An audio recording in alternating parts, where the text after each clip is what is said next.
Hello, guys, welcome back to my YouTube channel. Again, I'm back with a day in my life vlog. ഇന്നത്തെ ദിവസം ഒരു ഭയങ്കരമായ ദിവസമായിരുന്നു കേട്ടോ. ഞാൻ ആക്ച്വലി ബ്രഹ്മമുഹൂർത്ത വിളക്ക് കണ്ടിന്യൂസ് ആയിട്ട് എടുത്തുകൊണ്ടിരിക്കുകയാണ്. അപ്പം ഇന്ന് എൻ്റെ ഓൾമോസ്റ്റ് 18th ഡേ ആണ്. പക്ഷെ ഞാൻ ഉറങ്ങി അങ്ങ് പോയി കേട്ടോ. ഭയങ്കര ലേറ്റ് ആയിപ്പോയി. എനിക്ക് 5:20ക്ക് മുമ്പ് എനിക്ക് വിളക്ക് വെച്ചേ പറ്റുള്ളൂ.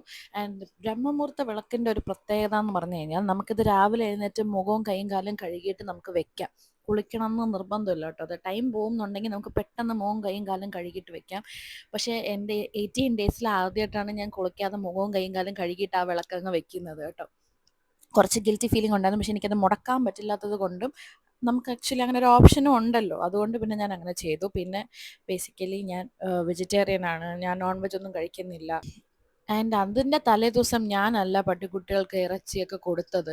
അർജുൻ ചേട്ടനാണ് കൊടുത്തത്. സോ പ്രശ്നമൊന്നുമില്ലായിരുന്നു. ഞാൻ കിടന്നുറങ്ങിയിട്ട് എഴുന്നേറ്റ് നേരെ കൈയും കാലും മുഖം കഴുകിയിട്ട് വിളക്ക് അങ്ങോട്ട് വെച്ചു. ഈ വിളക്ക് വെക്കാൻ തുടങ്ങിയപ്പോൾ തൊട്ട് എൻ്റെ ലൈഫിൽ ഒത്തിരി ഒത്തിരി ഒത്തിരി നല്ല മാറ്റങ്ങളാണ് ഉണ്ടായിട്ടുള്ളത്. ഞാനിത് കുറേ യൂട്യൂബിലും കുറേ വീഡിയോസൊക്കെ ഇങ്ങനെ കണ്ട് അങ്ങനെയാണ് ഞാനിത് എങ്ങനെയാണ് കറക്റ്റായിട്ട് ചെയ്യേണ്ടത് എന്ന് മനസ്സിലാക്കിയത് കേട്ടോ. എനിക്ക് ഈ 4 AM റുട്ടീൻ മേക്സ് വണ്ടേഴ്സ് എന്നുള്ളത് എനിക്ക് മുമ്പേ അറിയാം. അത് ഞാൻ മുന്നേ ട്രൈ ചെയ്തിട്ടുമുണ്ട്. പക്ഷേ ഈ ബ്രഹ്മമുഹൂർത്ത വിളക്കിനെ പറ്റി ഞാൻ റീസെൻ്റ്ലി ആണ് അറിയുന്നത്. അത് അറിഞ്ഞതിന് ശേഷം ഞാൻ ഫോളോ ചെയ്ത് വരുന്നുണ്ട് കേട്ടോ. അപ്പോൾ ആ വിളക്കൊക്കെ വെച്ചതിന് ശേഷം പിന്നെ എനിക്ക് ക്ലീനിങ് ഒക്കെ ചെയ്യാനുണ്ടായിരുന്നു കുറച്ച്.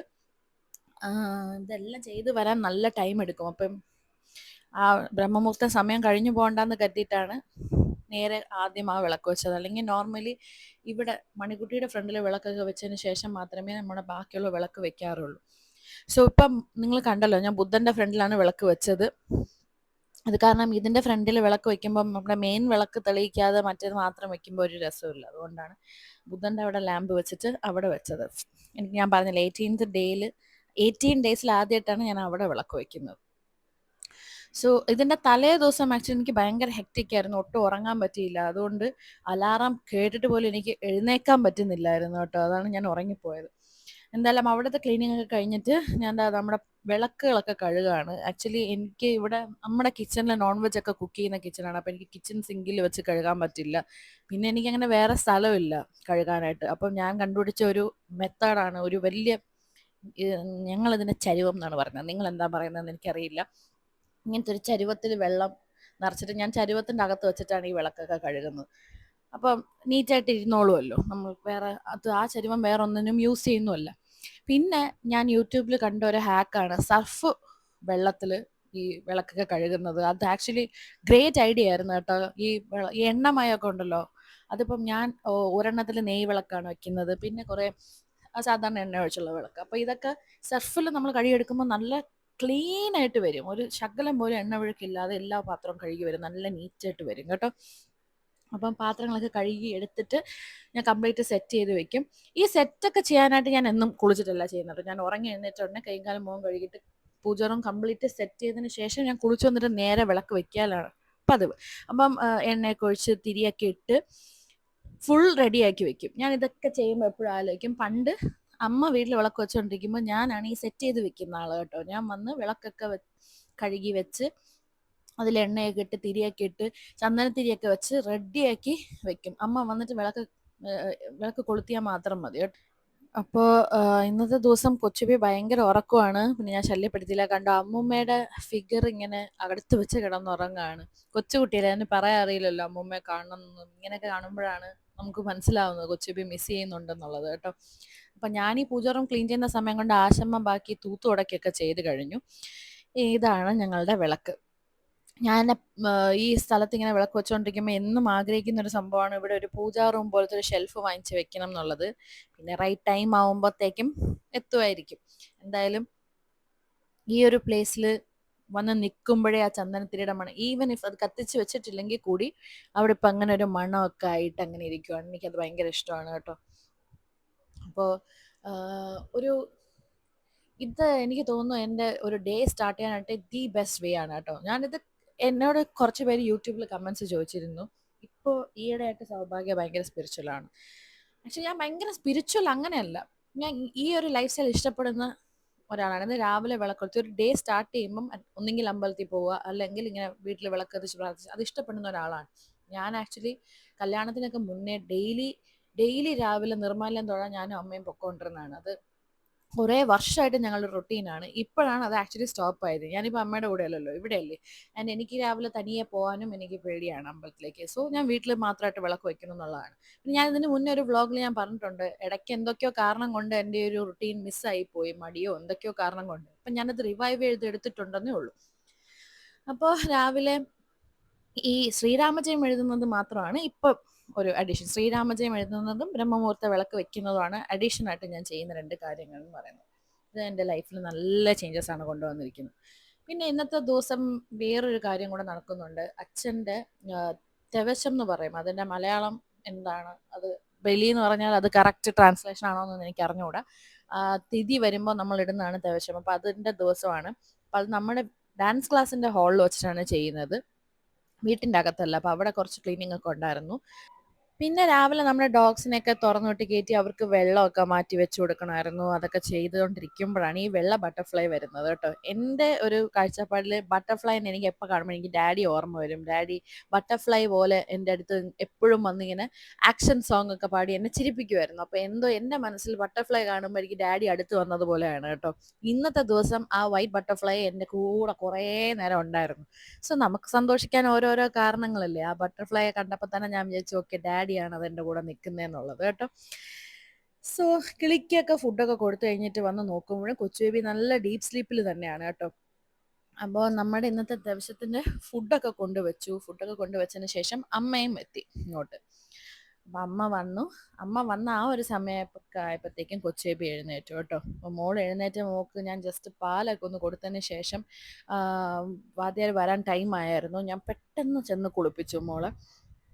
അപ്പോൾ അതിന് ശേഷം മോള് രാവിലെ ഞാൻ പ്രസാദം മാറ്റി വെച്ചിട്ടുണ്ടായിരുന്നു. ഈയിടെയായിട്ട് നമ്മൾ പ്രാർത്ഥിച്ച്, അതായത് വെള്ളം വെച്ചിട്ട് നമ്മൾ പ്രാർത്ഥിക്കുമ്പോൾ ഞാൻ കേട്ടിട്ടുള്ളതും ഞാൻ വിശ്വസിക്കുന്നതും വെള്ളത്തിന് ഒരു എനർജിയെ അബ്സോർബ് ചെയ്ത് വെക്കാനുള്ള ഒരു കപ്പാസിറ്റി ഉണ്ട്. അപ്പം നമ്മൾ എപ്പോഴും വെള്ളത്തിൽ ചാണ്ട് ചെയ്യുകയോ അല്ലെങ്കിൽ നല്ല കാര്യങ്ങൾ പറഞ്ഞ് നമുക്കതിനെ ചാർജ് ചെയ്തെടുക്കാൻ പറ്റും. ആ വെള്ളം നമ്മൾ കുടിക്കുന്നതോ അല്ലെങ്കിൽ കുട്ടികൾക്ക് കുടിക്കുന്നതൊക്കെ ഭയങ്കര നല്ലതാണ്. ഇതൊക്കെ ഓരോരുത്തരുടെ വിശ്വാസം. ചിലർക്കൊന്നും അങ്ങനെ ആ വിശ്വാസം ഉണ്ടാവില്ല. എന്തായാലും എനിക്ക് ആ ബിലീഫ് ഉണ്ട്. അപ്പം നമ്മൾ ആ വെള്ളം വെച്ച് പ്രാർത്ഥിച്ച് ആണ് രാവിലെ അത് എടുക്കുന്നത് കേട്ടോ. അപ്പോൾ കൊച്ചു ബേബിക്കുള്ളത് ഞാൻ മാറ്റി വെച്ചിട്ടുണ്ടായിരുന്നു, അത് മോക്ക് കൊടുത്തു. അങ്ങനെ ദിവസം സ്റ്റാർട്ട് ചെയ്തു. മോൾ അവിടെ വന്നിരുന്നു. അനു സ്കൂളിൽ പോയില്ല, സ്റ്റേ ബാക്ക് ചെയ്തു. അനു എപ്പോഴും ഈ ഒരു ദിവസം വരുമ്പോഴത്തേക്കും എൻ്റെ കൂടെ ഉണ്ടാവണമെന്ന് നിർബന്ധമായിട്ട് തീരുമാനം എടുക്കുന്ന ഒരാളാണ്. അപ്പോൾ എല്ലാ പ്രാവശ്യവും അനു വന്ന് എൻ്റെ കൂടെ വന്ന് നിൽക്കാറുണ്ട് കേട്ടോ. അപ്പം മനുവും കൊച്ചു ബേബിയൊക്കെ ഇരിക്കുന്ന സമയം കൊണ്ട് അമ്മ ഇത് കംപ്ലീറ്റ് ചെയ്തുകൊണ്ടിരിക്കുവാണ്. ഇത് ഈ ഒരു ദിവസം ചെയ്യാൻ റൈറ്റ് ഉള്ളത് എൻ്റെ അമ്മയ്ക്കാണ് കേട്ടോ. അമ്മ ഈ ഒരു റൈറ്റ് വേറെ ആർക്കെങ്കിലും കൊടുക്കുന്നത് വരെ ഇത് ചെയ്യാനുള്ള ഏക റൈറ്റ് അമ്മയ്ക്ക് മാത്രമേ ഉള്ളൂ. സോ ദിവസമൊക്കെ കംപ്ലീറ്റ് ചെയ്തു. ബ്രാഹ്മണർക്ക് നമ്മൾ ഫുഡൊക്കെ കൊടുക്കും. ഇത് ആക്ച്വലി നമ്മളുടെ ഒരു ഇതിൽ ഈ ഇരിക്കുന്ന 2 പേരിൽ ഒരാളിൽ എൻ്റെ അച്ഛനെയും ഒരാളിൽ എൻ്റെ അച്ഛൻ്റെ അച്ഛനെയും ആയിട്ട് സങ്കല്പിച്ചുകൊണ്ടാണ് നമ്മളിത് ചെയ്യുന്നത് കേട്ടോ. സോ അവർക്ക് ഫുഡൊക്കെ കൊടുത്തതിന് ശേഷം നമ്മൾ കാക്കയ്ക്ക് ഫുഡ് ഇട്ട് കൊടുക്കണം. നോർമലി അമ്മ പറഞ്ഞാണ് കേട്ടോ, നോർമലി ഇതുപോലെ ദിവസത്തിൽ പോകുമ്പോൾ ഈ കാക്ക വന്ന് എടുക്കാൻ വേണ്ടി കിടന്ന് കഷ്ടപ്പെടും. അപ്പോൾ ഞാൻ കൊണ്ട് വെച്ച ഉടനെ കാക്ക വന്നു. അപ്പം അമ്മ പറയുന്നതായിരുന്നു, ഡാഡിക്ക് നിന്നെ എത്ര സ്നേഹം ഉണ്ടെന്നുള്ളത് ഇതിൽ നിന്ന് മനസ്സിലാവും എന്നൊക്കെ ഉള്ളതായിരുന്നു അമ്മ സംസാരിച്ചുകൊണ്ടിരുന്നത് കേട്ടോ. ഞാനും ആദ്യം നമ്മുടെ ഈ ഏരിയയിൽ അങ്ങനെ പരുന്താണ് കൂടുതൽ കേട്ടോ. ഈ സമയത്തെ കുറച്ചും കൂടെ കഴിയുമ്പോഴാണ് കാക്കയൊക്കെ വന്നു തുടങ്ങുന്നത്. അപ്പം ഞാൻ വിചാരിച്ചു ഇത് വെക്കുമ്പോഴത്തേക്കും പരുന്തായിരിക്കും വരാൻ പോകുന്നതെന്ന്. അല്ല കേട്ടോ. പക്ഷെ ഞാൻ ചോറ് കൊണ്ട് വെച്ചിട്ട് ഞാൻ തിരിഞ്ഞു നോക്കിയപ്പോൾ തന്നെ കാക്ക അവിടെ റെഡി ആയിട്ട് വന്ന് നിന്നിട്ടുണ്ടായിരുന്നു. അങ്ങനെ കാക്ക വന്ന് ഫുഡൊക്കെ എടുത്തു, നമ്മളും കഴിച്ചു. അപ്പോൾ ഈ ഒരു മന്ത് എൻ്റെ അച്ഛൻ്റെയും എൻ്റെ വല്യച്ഛൻ്റെയും അച്ഛൻ്റെ എൽഡർ ബ്രദറിൻ്റെയും ദിവസം ഒരേ മന്തിലാണ് വരുന്നത് കേട്ടോ. അപ്പോൾ നമ്മൾ ഫുഡൊക്കെ കഴിച്ചു കഴിഞ്ഞിട്ട് ഇന്നത്തെ ദിവസം ഈ ഒരു ഹാളിൽ ഇന്ന് വൈകിട്ട് രാമായണം ഡാൻസ് റിഹേഴ്സലാണ് നടക്കുന്നത്. അപ്പം ഞാനിങ്ങനെ ചിന്തിക്കുമായിരുന്നു അച്ഛൻ്റെ ആത്മാവ് എന്ത് നല്ലതാണെന്നുള്ളത്. കാരണം അവിടെ ദിവസം നടന്നിട്ട് അന്ന് ഈവനിങ് അവിടെ ഒരു രാമായണം പാരായണം പോലെയാണ് നടക്കുന്നത്. അപ്പം അച്ഛൻ്റെ ആത്മാവ് ഒത്തിരി ഒരു നല്ല സോളാണ് എന്ന് എപ്പോഴും ഓരോ സൈൻ വഴി എനിക്കിങ്ങനെ ഫീൽ ചെയ്യാറുണ്ട്. അപ്പോൾ നമ്മൾ കഴിച്ച സ്ഥലമൊക്കെ ക്ലീൻ ചെയ്ത് കഴിഞ്ഞിട്ട് ഇന്ന് ലൈവ് ഓർക്കസ്ട്ര വെച്ചിട്ടുള്ള റിഹേഴ്സലാണ്. അപ്പോൾ അവിടെ ഒന്ന് സെറ്റ് ചെയ്തെടുത്തു. അപ്പോഴേക്കും നല്ല മഴയും തുടങ്ങി. മഴയൊക്കെ പെയ്തപ്പോൾ എനിക്ക് ഒന്നും കൂടി എനിക്ക് ഡാഡിയുടെ ആ ഒരു സോളിൻ്റെ ഹാപ്പിനെസ്സിൻ്റെ പ്രസൻസും ഒക്കെ എനിക്കിങ്ങനെ ഫീൽ ചെയ്തായിരുന്നു കേട്ടോ. ഡാഡി എപ്പോഴും പറയും, നമുക്ക് ഇഷ്ടമുള്ള ഒരാളെ മിസ് ചെയ്യുമ്പം അവർക്ക് നമ്മളടുത്തോട്ട് വരണമെങ്കിൽ അവർ ചിലപ്പോൾ ഒരു മഴയായിട്ടായിരിക്കും വരുന്നതെന്ന് അച്ഛൻ എപ്പോഴും ഇങ്ങനെ പറയും മുമ്പ്. അപ്പം ഈ പറഞ്ഞതൊക്കെ ഞാനിപ്പോൾ ഓർക്കും. അച്ഛൻ എപ്പോഴെങ്കിലും ഭയങ്കരമായിട്ടൊക്കെ ആലോചിക്കുമ്പോഴത്തേക്കും ഒരു മഴ വരുമ്പോൾ എനിക്കെന്തോ ഡാഡിയുടെ ഒരു പ്രസൻസ് ആണ് എനിക്ക് ഫീൽ ചെയ്യുന്നത്. അങ്ങനെ നമ്മൾ റെഡിയായി. നിങ്ങൾ ഓർക്കുന്നുണ്ടെങ്കിൽ ഞാൻ എന്തിനാണ് ഇപ്പോൾ സാരിയൊക്കെ കൊടുത്ത് ഇങ്ങനെ റെഡി ആയിരിക്കുന്നത്? ഇന്ന് ലൈവ് ഓർക്കസ്ട്ര വെച്ചിട്ടുള്ള പ്രാക്ടീസ് ആയതുകൊണ്ട് ആണ് സാരിയൊക്കെ കൊടുത്തത്. കുറച്ച് മെച്യൂരിറ്റി ഒക്കെ വരട്ടെ എന്നുള്ളത്. അങ്ങനെയല്ല കേട്ടോ, ചുമ്മാ കാഷ്വലി റെഡിയാവാ, അങ്ങനെ റെഡി ആയിട്ട് പോകണ്ടെന്ന് വിചാരിച്ചു. അതിനാണ് സാരിയൊക്കെ കൊടുത്തത്. അപ്പം നമ്മുടെ സ്റ്റുഡൻസ് ഒക്കെ എത്തി. എൻ്റെ സ്റ്റുഡൻസ് ഫസ്റ്റ് ടൈമാണ് ലൈവ് ഓർക്കസ്ട്ര ഫേസ് ചെയ്തൊരു റിഹേഴ്സൽ. അപ്പോൾ അതിൻ്റെ കുറച്ച് ടെൻഷനിലൊക്കെയായിരുന്നു അവർ. ആൻഡ് എനിക്കും കുറച്ച് ആങ്ഷ്യസ് ആയിരുന്നു കേട്ടോ, ഇതെങ്ങനെ നടക്കും, കറക്റ്റായിട്ടൊക്കെ പോവുമോ എന്നുള്ളത്. പക്ഷേ നമ്മുടെ ലൈവ് ഓർക്കസ്ട്ര ഭയങ്കര സപ്പോർട്ടീവ് ആയിരുന്നു. അവർ ഭയങ്കര ഒരു ഫ്രണ്ട്ലി ഫേസ് ആയിരുന്നു, നല്ല അപ്രോച്ചബിൾ ആയിരുന്നു. അതുകൊണ്ട് കുട്ടികൾക്ക് കുറച്ചും കൂടി നല്ല കോൺഫിഡൻസ് ഉണ്ടായിരുന്നു. അപ്പോൾ ഈ വീഡിയോ ഞാൻ ഇടുമ്പോഴത്തേക്ക് നിങ്ങളോടും കൂടെ ഞാൻ പറയാണ്, നമ്മുടെ ട്രിവാൻഡ്രത്ത് സായി ഗ്രാമം എന്ന് പറഞ്ഞ സ്ഥലമുണ്ട്. സായി ഗ്രാമത്തിൽ ഓഗസ്റ്റ് 15 ഞങ്ങളൊരു പ്രോഗ്രാം ചെയ്യുന്നുണ്ട്. അപ്പോൾ ട്രിവാൻഡ്രത്തുള്ളവരെല്ലാവരും ടൈം ഉണ്ടെങ്കിൽ, നിങ്ങൾക്ക് ഡാൻസ് ഒക്കെ കാണാൻ ഇഷ്ടമാണെന്നുണ്ടെങ്കിൽ നിങ്ങൾ ഉറപ്പായിട്ടും വരണം. വൈകിട്ട് 6 മണിക്കാണ് ഈ ഒരു പ്രോഗ്രാം നടക്കാൻ പോകുന്നത്. ഒന്നുകൂടി ഞാൻ പറയാം, സായി ഗ്രാമത്ത് വെച്ചാണ് നടക്കുന്നത്. ഓഗസ്റ്റ് 15 വൈകിട്ട് 6 മണിക്ക്. എൻ്റെ സ്റ്റുഡൻസ് രാമായണമാണ് പെർഫോം ചെയ്യുന്നത്. നമ്മൾ എല്ലാ സ്റ്റോറീസും അതിനകത്ത് ഇൻക്ലൂഡ് ചെയ്തിട്ടില്ല, പക്ഷെ ബേസിക് രാമായണത്തിൻ്റെ എല്ലാ കഥകളും എല്ലാവർക്കും അറിയാവുന്ന കോമൺ ആയിട്ടുള്ള കഥകളെല്ലാം നമ്മൾ ഇൻക്ലൂഡ് ചെയ്തിട്ട് കുട്ടികളെ വെച്ചിട്ടൊരു കൊറിയോഗ്രാഫിയാണ്. അപ്പോൾ ഞാൻ ഇതിന് മുന്നേ ഡാൻസ് ഡ്രാമാസ് കുട്ടികളെ പഠിപ്പിച്ചിട്ടുണ്ടെങ്കിൽ അതിൽ ഞാനും കൂടി പെർഫോം ചെയ്തിട്ടുണ്ട്. സോ ഫസ്റ്റ് ടൈമാണ് ഞാൻ പെർഫോം ചെയ്യാതെ കുട്ടികളെ മാത്രമാക്കിയിട്ട് ഞാനൊരു ഡാൻസ് ഡ്രാമ പഠിപ്പിച്ച് അത് പെർഫോം ചെയ്യിപ്പിക്കുന്നത്, അതും വിത്ത് ലൈവ് ഓർക്കസ്ട്ര. അപ്പം ഇതെനിക്ക് ഭയങ്കര സ്പെഷ്യലാണ്. നമ്മുടെ കുട്ടികളും ഇതിനു വേണ്ടി ഒത്തിരി എഫേർട്ട് എടുത്തിട്ടുണ്ട്. വളരെ ഡെഡിക്കേറ്റഡ് ആയിട്ടാണ് ഇതിനകത്ത് നിന്നിട്ടുള്ളത്. നിങ്ങൾ കാണുവാണെങ്കിൽ ഇതിലൊരു ഡൈവേഴ്സിറ്റി, നിങ്ങൾക്ക് ഏജിൻ്റെ ഡൈവേഴ്സിറ്റി നിങ്ങൾക്ക് കാണാൻ പറ്റും. വളരെ ചെറിയ കുട്ടിയുണ്ട്, അതുപോലെ നല്ല ഏജുള്ള ആൾക്കാരും ഉണ്ട്. And the wonderful thing is, ആ ചെറിയ കുട്ടി തൊട്ട് ആ മുതിർന്ന വ്യക്തി വരെ ആ ഉള്ളിലുള്ള passion and fire is the same. അവരെടുക്കുന്ന എഫേർട്ടും സെയിം ആണ്. സോ അങ്ങനെ ഈ ഒരു 21 സ്റ്റുഡൻസ് ഉണ്ട്. 21 സ്റ്റുഡൻസിൻ്റെ കമ്പൈൻഡ് എഫേർട്ടാണ് ഈ ഒരു ഡാൻസ് ഡ്രാമ. സോ ഇതെൻ്റെ ഒരു പേഴ്സണൽ റിക്വസ്റ്റ് ആയിട്ട് നിങ്ങൾ കാണൂ. ഫ്രീ ആണെങ്കിൽ ഉറപ്പായിട്ടും വന്ന് നിങ്ങൾ പ്രോഗ്രാം കാണണം. അത് ഈ പറയുന്ന കുട്ടികൾക്കൊക്കെ ഒരു വലിയൊരു ഇൻസ്പിറേഷൻ ആയിരിക്കും. കാരണം നമ്മളെ കലാകാരന്മാർ അല്ലെങ്കിൽ ഡാൻസേഴ്സിനൊക്കെ സംബന്ധിച്ച് മുമ്പൊക്കെ സ്റ്റേജും ഓപ്പർച്യൂണിറ്റീസും ആണ് ഭയങ്കര റെയർ ആയിട്ടിരുന്നത് അല്ലേ. ഇപ്പം ഇന്ന് നമുക്ക് ഓപ്പർച്യൂണിറ്റീസും സ്റ്റേജസ് ഒക്കെ കുറച്ചും കൂടി സുലഭമായിട്ട് കിട്ടി തുടങ്ങുന്നുണ്ട്. കിട്ടാതിരിക്കുന്ന ഒരു കാര്യമാണ് ഓഡിയൻസ്. നമ്മൾ ആർക്ക് വേണ്ടി പെർഫോം ചെയ്യുന്നു, ആരാണ് നമ്മളെ കാണുന്നത് എന്നുള്ളതൊരു വലിയ വിഷയമാണ് കേട്ടോ. നമ്മൾ നോർമലി ഉള്ള സിനിമാറ്റിക്കോ അല്ലെങ്കിൽ ഒരു ഗാനമേളയൊക്കെ ഇപ്പം എല്ലാവർക്കും ഇഷ്ടമാണല്ലോ അത് കാണാം. അപ്പോൾ ഒബ്വിയസ്ലി അതിനൊരു ഓഡിയൻസ് ഉണ്ടാവും. പക്ഷെ ഒരു ക്ലാസിക്കൽ പെർഫോമൻസ് എന്നൊക്കെ പറയുമ്പോഴത്തേക്കും അത് കാണാൻ വേണ്ടി മെനക്കെട്ട് വരുന്ന ആൾക്കാരുടെ എണ്ണം പണ്ടത്തെ വെച്ച് നോക്കുമ്പോൾ ഇപ്പോൾ വളരെ കുറവാണ്. അപ്പോൾ നിങ്ങൾക്ക് അങ്ങനെ വരാൻ സാധിക്കുമെങ്കിൽ ഈ ഓരോ സ്റ്റുഡൻസിനും അത് ഭയങ്കര ഒരു ഇൻസ്പിറേഷൻ ആയിരിക്കും. അവരുടെ ഉള്ളിലുള്ള പെർഫോമർ നല്ല രീതിയിൽ ട്രാൻസ്ഫോം ആയി പുറത്തേക്ക് വരും. കാരണം എപ്പോഴും ഇപ്പം എന്നെയും അല്ലെങ്കിൽ അവരുടെ വീട്ടുകാരെ മാത്രം ഒരു പെർഫോമൻസ് കാണിച്ചുകൊണ്ട് അവരുടെ ഉള്ളിൽ ഒരു പെർഫോമർ തൃപ്തിപ്പെടത്തില്ല.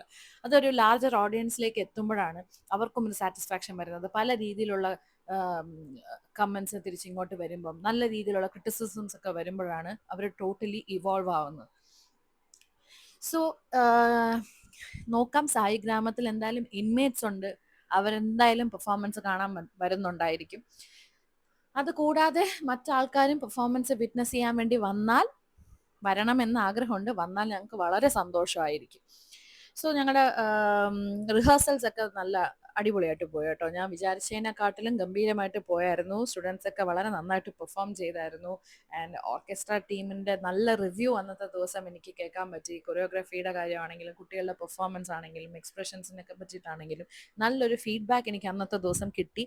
വിച്ച് അഗെയിൻ ഒരു ബൂസ്റ്റ് ഓഫ് കോൺഫിഡൻസ് എന്ന് പറയില്ല, ഒരു പെർഫോമൻസിന് മുന്നേ അത് കേട്ടപ്പോഴത്തേക്കും ആസ് എ ടീച്ചർ എനിക്ക് നല്ലൊരു കോൺഫിഡൻസ് എനിക്ക് കിട്ടിയായിരുന്നു. സോ എൻ്റെ അമ്മ ഇതുവരെ ഈ കുട്ടികൾ ഫുൾ കളിക്കുന്ന കണ്ടിട്ടില്ല, ഈ ഒരു രാമായണം ഫുൾ കളിക്കുന്ന കണ്ടിട്ടില്ല. ആൻഡ് ആ ദിവസം അമ്മ കുറച്ച് ഡൗൺ ആയിരുന്നു, മെന്റലി കുറച്ച് ഡൗൺ ആയതുകൊണ്ടാണ് അമ്മ വരാത്തത്. നെക്സ്റ്റ് റിഹേഴ്സലിന് വരാമെന്നാണ് അമ്മ പറഞ്ഞത് കേട്ടോ. സോ എനിവേസ് ഈ ഒരു റിഹേഴ്സൽ കഴിഞ്ഞപ്പോഴത്തേക്കും ഭയങ്കര റാൻഡം ആയിട്ട് എൻ്റെ അടുത്ത് നമ്മുടെ ഓർക്കസ്ട്രയിൽ വോക്കൽ ആർട്ടിസ്റ്റ് ശ്രീ അഭിരാം, അപ്പം അദ്ദേഹം എന്നോട് ഇങ്ങനെ പറഞ്ഞു, ഒരു ഓൺ ദ സ്പോട്ട് ഒരു കൊറിയോ പോലെ ചെയ്യാനായിട്ട് പറഞ്ഞു. ഇത് ഞാൻ പാടാം, നീ ഡാൻസ് ചെയ്യുന്നു ഇങ്ങനെ പറഞ്ഞായിരുന്നു. അപ്പോൾ പുള്ളി അങ്ങനെ പറഞ്ഞതിൻ്റെ ഒരു ഇതിൽ ഞാൻ അന്ന് ദിവസം ഡാൻസ് ചെയ്തു. ഒട്ടും ഞാൻ പ്രിപ്പയർഡ് അല്ലായിരുന്നു. ഞാൻ എൻ്റെ മൈൻഡ് മൊത്തം ഈ ഒരു ക്ലാസ്, നമ്മുടെ കുട്ടികളുടെ പെർഫോമൻസ്, കൊറിയോഗ്രാഫി, അതിൻ്റെ കാര്യത്തിലൊക്കെ ആയിട്ട് ഇങ്ങനെ സ്റ്റക്കായിരുന്നു. അപ്പോൾ പെട്ടെന്ന് ഇങ്ങനെ പുള്ളി പറഞ്ഞപ്പോഴത്തേക്കും ഞാനൊരു പെർഫോമൻസ് ഇങ്ങനെ ചെയ്തു കേട്ടോ. അതagain എനിക്ക് ഭയങ്കര മാനസികമായിട്ട് ഭയങ്കര എനിക്ക് സന്തോഷം തന്നു. എനിക്കെന്തോ ഞാനൊരു പ്രോഗ്രാം ചെയ്തതിൻ്റെ അത്രയും എനിക്കൊരു സന്തോഷം എനിക്ക് കിട്ടി. എൻ്റെ ഓഡിയൻസ്, എൻ്റെ സ്റ്റുഡൻസ് തന്നെയായിരുന്നു എൻ്റെ ഓഡിയൻസ് എന്ന് പറയുന്നത്. ഈ ലൈവ് ഓർക്കസ്ട്രയും എൻ്റെ സ്റ്റുഡൻസും ആയിരുന്നു അന്നത്തെ ദിവസം എൻ്റെ ഓഡിയൻസ്. സോ ഞാൻ ആ ഒരു പെർഫോമൻസ് കഴിഞ്ഞ് ഇറങ്ങിയപ്പോഴത്തേക്ക് എനിക്കൊരു പ്രോഗ്രാം ചെയ്ത് ഇറങ്ങിയതിൻ്റെ ഒരു സന്തോഷം എനിക്ക് കിട്ടിയായിരുന്നു. ഞാനത് ഇതിനകത്ത് അറ്റാച്ച് ചെയ്യുന്നുണ്ട്. ബട്ട് ആ ഒരു സമയത്ത് ഞാൻ വോയിസ് ഓവർ ചെയ്യുന്നില്ല. ആ മ്യൂസിക്കുമായിട്ട് നിങ്ങൾക്ക് ആ വീഡിയോ കാണാൻ പറ്റുമല്ലോ, അതിനായിട്ട് ഞാൻ വോയിസ് ഓവർ അവിടെ സ്റ്റോപ്പ് ചെയ്യും. നിങ്ങൾ കണ്ടു നോക്കൂ. ആൻഡ് നിങ്ങൾക്ക് എൻ്റെ പെർഫോമൻസ് ഇഷ്ടപ്പെട്ടെന്നുണ്ടെങ്കിൽ ഈ വീഡിയോയുടെ താഴെ കമൻറ്റ് ചെയ്യൂ. അത് വായിക്കാൻ എനിക്ക് ഒത്തിരി സന്തോഷമായിരിക്കും.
സോ ഇറങ്ങുന്നതിന് മുന്നേ പറഞ്ഞു 15th അന്ന് ലെറ്റ്സ് പെർഫോം ദിസ് 1-2 ഇങ്ങനെ പറഞ്ഞിട്ടുണ്ടായിരുന്നു. അറിയില്ല എത്രത്തോളം പോസിബിൾ ആയിരിക്കും എന്നുള്ളത്.